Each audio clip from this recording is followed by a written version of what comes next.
ஒரு போட்டி தான் இவங்க 2 பேருக்கும் நடந்துகிட்டு இருக்கு.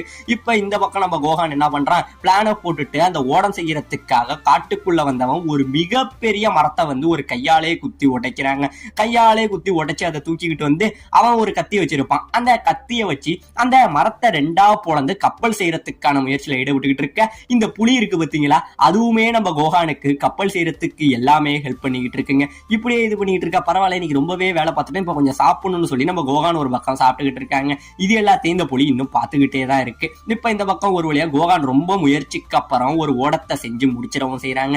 இப்படியே செஞ்சுக்கிட்டு இருக்க. இப்ப என்ன பண்றான், இந்த இடத்த விட்டு நான் கிளம்ப வேண்டிய நேரம், நான் சீக்கிரமே எங்க அம்மாவை போய் பார்க்கணும்னு சொல்லி அந்த ஓடத்தை இங்கே இருந்து தண்ணியில தள்ளி இப்ப அவன் பயணத்துக்கு ரெடியாக இந்த பக்கம் அந்த புலி அப்படியே ஒரு ஏக்கத்துல ஒரு கத்துங்க. உடனே நம்ம கோகான் என்ன சொல்லுவான், மிஸ்டர் டைகர், நீங்க எதை பத்தியும் கவலைப்படாதீங்க, நான் ஃபர்ஸ்ட் எங்க அம்மாவை பார்க்கணும், அவங்கள பார்த்துட்டேன் அப்படின்னா நான் மறுபடியும் என்னைக்கோ ஒரு நாள் நான் இங்க வருவேன், நான் உங்களை மறுபடியும் சந்திப்பேன், நீங்க எதை பத்தியும் கவலைப்படாதீங்கன்னு சொல்லிட்டு